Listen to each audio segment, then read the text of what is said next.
I was driving past my daughter's house, intending to check on my son-in-law, Mark, when I spotted my wife Laura's sleek black Mercedes parked at the curb, a car that should have been in our driveway. A knot tightened in my chest, a whisper of instinct warning me something was off. I parked a block away, heart pounding, and crept toward the house, staying low to avoid detection. Through the cracked window, their voices hit me like a sledgehammer, shattering everything I thought I knew about my life. Laura's voice, sharp and calculating, floated out. "Once the old man signs those papers, we'll have it all, everything we've been working toward." My hands trembled as I fumbled for my phone, hitting record just in time to capture the betrayal unfolding inside. 5 minutes earlier, I'd called my daughter Emily to suggest a spontaneous dinner. "Sorry, Dad," she'd said brightly. "I'm out of town for work. Mark's home, though, buried in case files." Yet there was Laura's car, bold as brass, in the driveway. I killed the engine and approached the house, legs unsteady. Through a gap in the blinds, I saw them. Laura, my wife of 27 years, reclining on Emily's sofa like a queen, and Mark, leaning against the mantel, his smug grin, one I'd always found grating. "The timing's perfect," Mark was saying, his attorney's voice dripping with confidence. "File in July, cite irreconcilable differences. With the new Ohio laws, Laura gets half of all marital assets, plus alimony for life." Laura's laugh, once the soundtrack of my happiest moments, cut through me. "The real estate business is worth $15 million alone. Add the investment properties, the lake house, the stock portfolio. We're talking $22 million. Easy." My phone recorded every word as Mark continued, "The best part? Henry's so trusting, he's practically handed us the keys. We've got bank records, property titles, business valuations, everything catalogued for months." 3 years of playing the loyal wife, Laura said, inspecting her perfectly manicured nails. Listening to his endless stories about zoning permits, pretending to care about his subcontractor drama. God, he actually thinks I love him.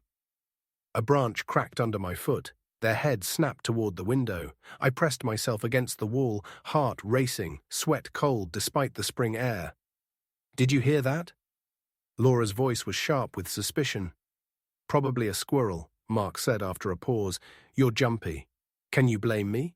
If Henry finds out before we're ready..." "He won't. The man wouldn't notice a plot if it was spelled out in neon." Mark's laugh was pure disdain. "By October, you'll be divorced, rich, and free to live however you want, with whoever you want." I stayed hidden, phone still recording, until their conversation resumed. When I finally slipped back to my truck, the world felt tilted. 27 years of marriage reduced to a cold-blooded scheme between my wife and my daughter's husband. The image of a manila folder on the coffee table burned in my mind, months of planning while I'd been working 18-hour days to secure our future. I sat in my truck, gripping the steering wheel, staring at hands that had built a real estate empire from a single fixer-upper. Those same hands had held Laura's during our vows, supported her when her mother passed, built the life she now planned to dismantle. Her words echoed, "He actually thinks I love him." Until an hour ago I had. The front door opened, Laura emerged, her designer purse swinging casually, followed by Mark, adjusting his cufflinks with lawyerly precision. They froze when they saw me in my truck. Laura's face went pale. "Henry?" Her voice pitched high. "What are you doing here?" I forced a neutral smile, stepping out. "Just finished a property walkthrough nearby. Thought I'd swing by to see Emily." 27 years had taught me to read Laura's tells, but now I saw the performance behind them. "She's not here," Laura said quickly. "I was just helping Mark with some legal paperwork for a client." How many lies had I believed without question? "Oh," I said, keeping my tone light. "Thought you were at the office until 5 off Yao. Didn't you mention a client meeting this morning?" A flicker of panic crossed her face. "I left early, migraine." "Sorry to hear that." I turned to Mark, feigning warmth. "Working on something big?" "Asset division case," he replied, then caught himself. "Complex divorce, tricky finances." The irony might have been funny if it wasn't my life. Laura's eyes darted between us. "How long have you been here, Henry?" "Just got here. Why?" I watched her fake smile falter. No reason, she said, but her voice was tight. You seem tense. Long day. I gestured to Mark. Don't let me interrupt your work. We're done, Mark said, his hand resting briefly on Laura's shoulder. A gesture too familiar, too intimate. How long had that been happening?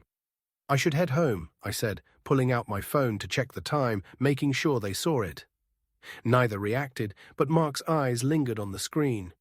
See you later, Laura. Mark. As I drove away, I glanced in the rearview mirror. They stood close, whispering urgently, only moving when my truck rounded the corner. The dance of deception was complete. They suspected I'd heard something, I knew their plan, and we were all pretending everything was fine.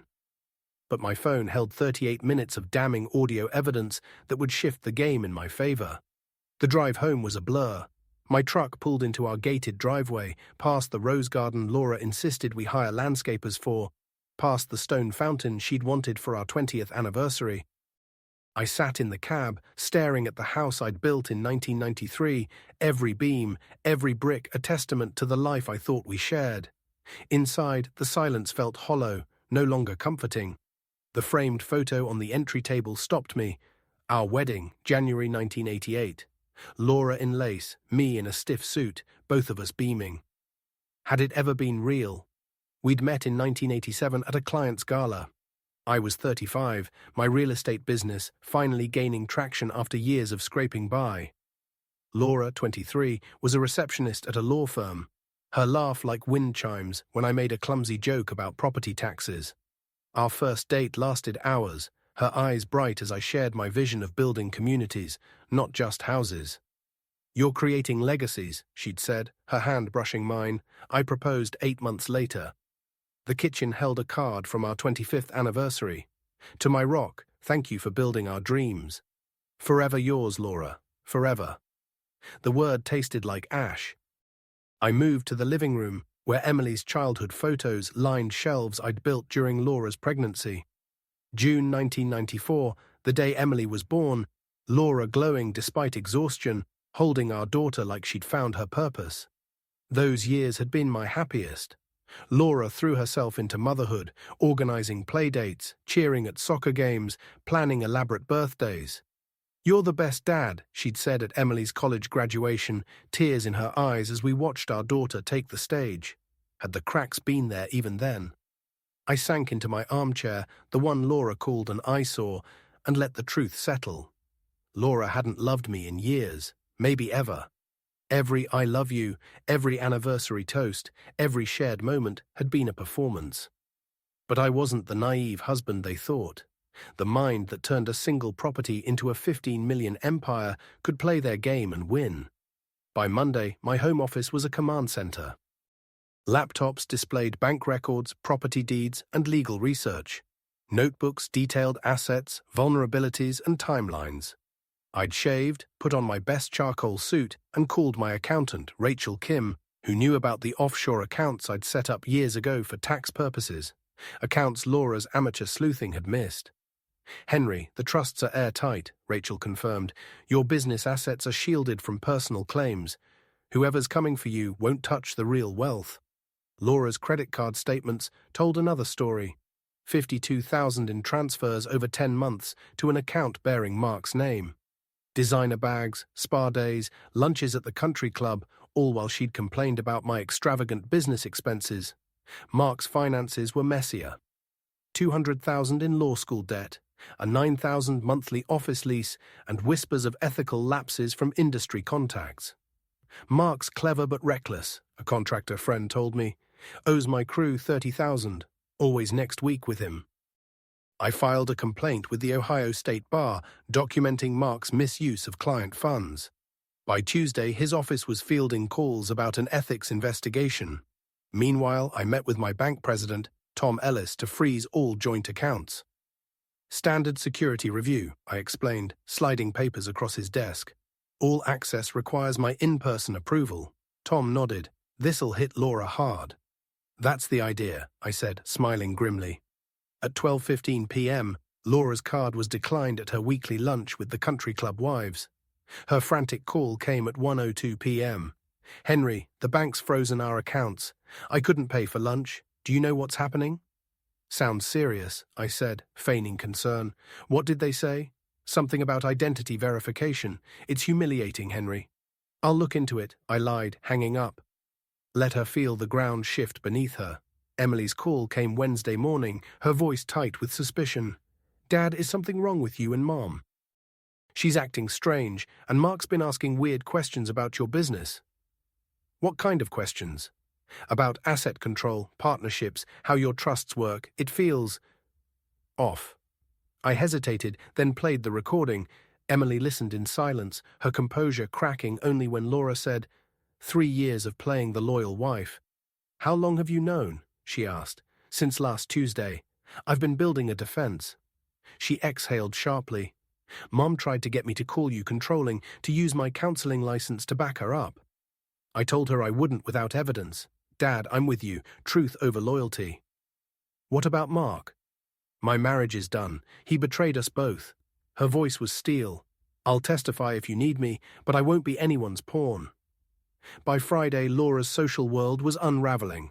Country club friends snubbed her, charity boards dropped her, invitations vanished.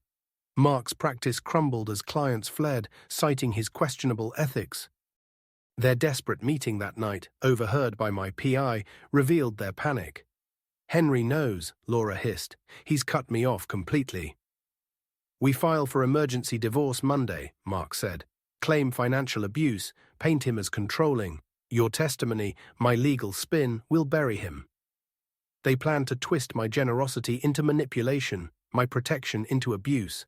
But they didn't know I'd documented every move, every lie, every transfer. Monday's hearing would be their undoing. In the Franklin County Courthouse, Judge Eleanor Vance presided with sharp-eyed clarity. Laura, dressed as the perfect victim, sat beside her attorney, Karen Walsh. Mrs. Davis, the judge began, you claim your husband engaged in financial abuse. Specific incidents. Laura's voice quavered. He's been controlling our accounts, monitoring my spending, threatening to leave me with nothing if I leave. Judge Vance turned to my lawyer, Paul Reed. Response? Your Honor, Mrs. Davis's claims are a deliberate fraud, Paul said, connecting his phone to the courtroom audio. Laura's voice echoed, once the old man signs the papers, we'll have it all. For 38 minutes, the court heard their plot unfold. Laura's face drained of color, her attorney whispering frantically. Judge Vance stopped the recording. Mrs. Davis, care to explain? Laura stammered, but her lies collapsed. Karen requested to withdraw, citing misrepresentation. The judge dismissed the petition and referred Laura for perjury investigation. The divorce settlement was swift. Laura's prenup, signed in 1988, limited her to a modest payout. Mark's law license was revoked after $140,000 in misappropriated funds surfaced. He's now a legal assistant in Kansas. Emily divorced him, her new counseling practice thriving with a focus on betrayal trauma. Laura works at a department store, selling the luxury goods she once bought with my money. My business, bolstered by community loyalty, landed new contracts. The house is quieter now, but it's mine built on truth, not lies. Laura was right about one thing. I believed she loved me. Now I know the difference.